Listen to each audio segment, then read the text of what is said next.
Hi, I'm Mary. You know that moment when you get to school and everyone stops talking and looks at you because you're stunningly beautiful? Well, that wasn't me.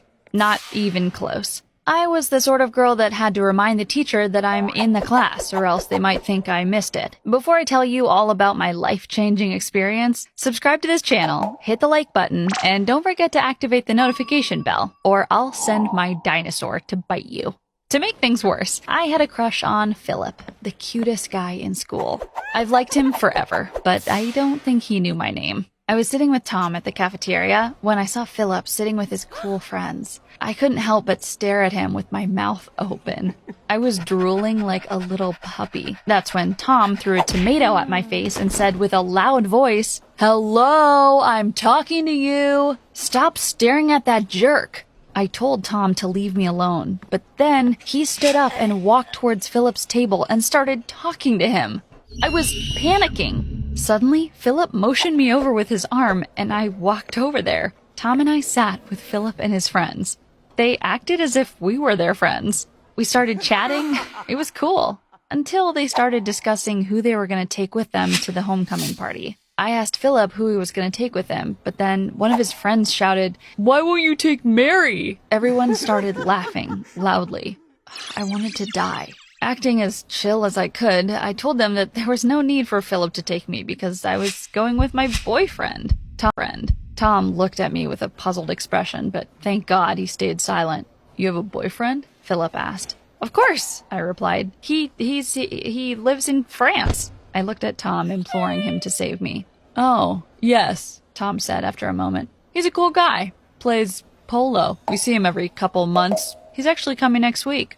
When the day of the party came, I was with Tom when Philip asked about my French boyfriend. I told him he'd missed his flight. I kept repeating this lie all night until the unexpected happened. I heard Tom screaming, "She is a liar!" I looked at him, stunned. Tom grabbed me by the shoulders and said, "I'm in love with you, you idiot. Can't you at least pretend I'm your boyfriend rather than just having an imaginary one?" He left the party and I rushed after him. I held Tom's hand and I kissed him. And to my surprise, the kiss was amazing. After that night, we dated throughout my last 2 years in high school. But I couldn't love him. Actually, I never got over Philip.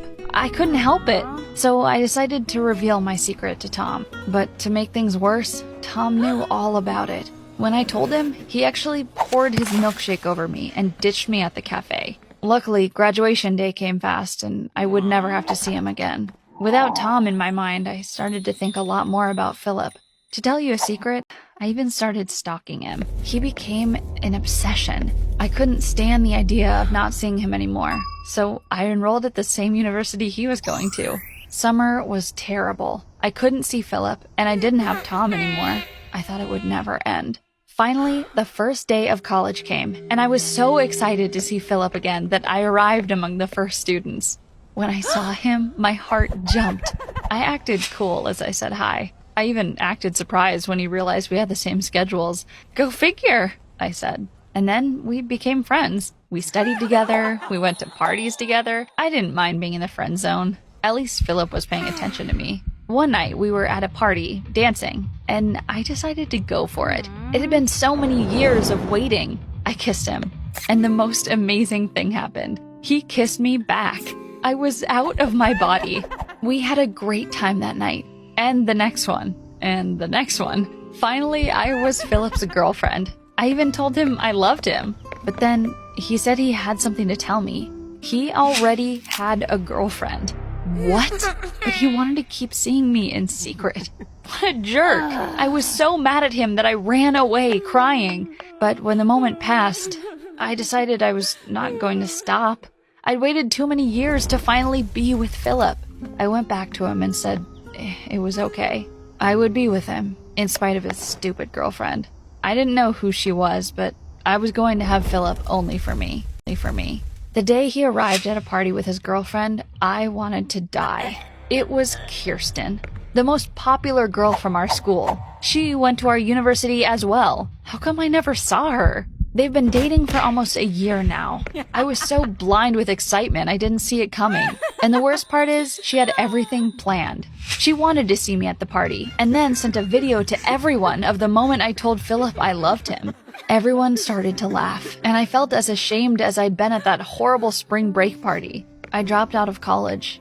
I couldn't bear to see their faces again, the humiliation again. I got a job as a cashier in a small market outside town.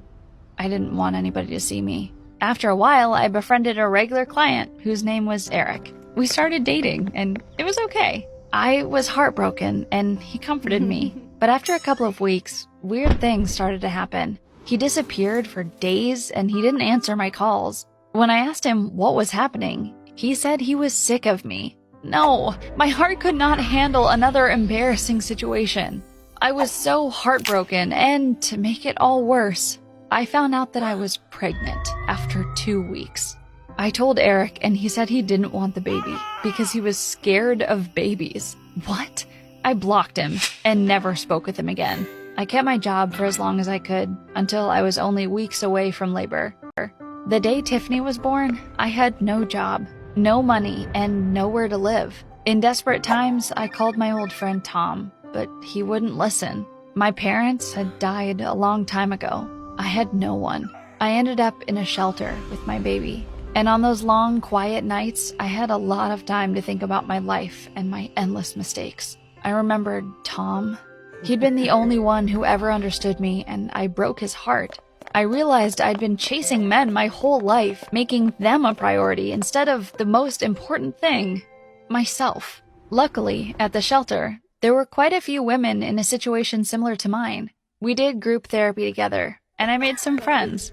It was nice for once to know I wasn't completely alone. We all took turns taking care of the babies so the others could go to work or study. Tiffany was now my priority, and I wanted to give her a good life. I got my job as a cashier back and started taking online courses. Things were okay for a while, but one day, Eric appeared and demanded to see his daughter. He smelled really bad and had a violent attitude. He said he was going to take her away unless I gave him money. I was so scared for Tiffany. I didn't want anything bad to happen to her. So I started giving him money every time he showed up, which was more frequent as time passed. One day I told him I didn't have more money, that he was taking all of it, and he got violent. He smashed some things in the supermarket and started shouting at me. Luckily, the owner appeared and called the police. They took him away, and I was so relieved. It turned out that he was wanted in 4 states for robbery, and the police had been after him for a long time.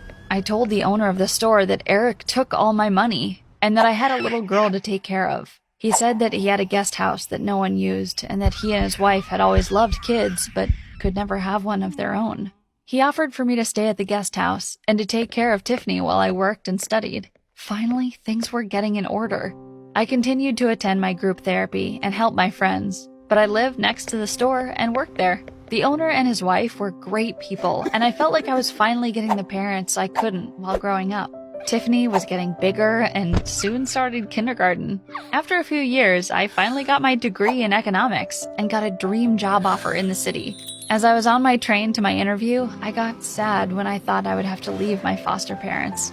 But when I arrived, I was shocked to see who the interviewer was. It was Philip. My heart jumped as I saw he was still as handsome as I remembered. He stared at me during the entire interview with that cocky smile, and I thought, what the hell is going on with him? After we finished, he walked towards the door and locked it. Then he turned around, walked back to me, and without any words, kissed me. He said that he missed me and that he was happy to know we were going to work together, that we would have a lot of fun. I couldn't believe what was happening. After a long kiss, I opened my eyes and realized that on the shelf there was a portrait of him and Kirsten in wedding clothing. I looked back at him and for the first time saw the ring on his finger. Oh my God! He was still the same Philip as always. Forever a charmer. Forever a jerk. I sat on the chair in shock. Suddenly, my whole life passed in front of my eyes and everything was so clear. I was about to make the worst decision in my life. I would leave the town, the loving parents, and the friends I'd made for a job in the city with Philip? Not a chance. For once in my life, I knew exactly what I had to do. I went back home and found my foster parents crying. They loved me and Tiffany, and they didn't want us to leave. I realized this was real. This was the kind of love I deserved and never had.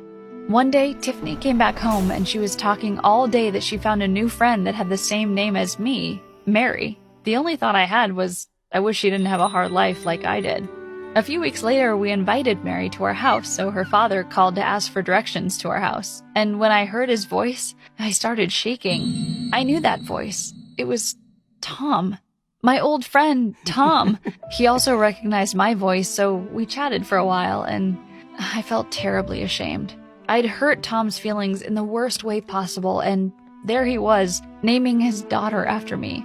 He was the best person in the world, and I didn't deserve his love. But then he said he had no regrets. He had accepted his destiny long ago, and he loves his wife so much. He was happy that we met again, and he wanted us to be friends again. Of course, I told him with tears in my eyes. I will never hurt you again. So he came over, and we hugged for what felt like an eternity. And I know what you're thinking, but no, we did not do anything. I'm an adult now, and I stopped doing stupid things. So I kept on working at my parents' market for a while and then opened my own financial aid office in town. Tiffany and Mary were best friends, and I had a great time with Tom and his loving wife. Our stomachs ached as we laughed, remembering all the wonderful times we spent together at school. I realized that it hadn't been as bad as I remembered. Tom taught me that if you choose to keep the good memories close to your heart, life can feel like a blessing.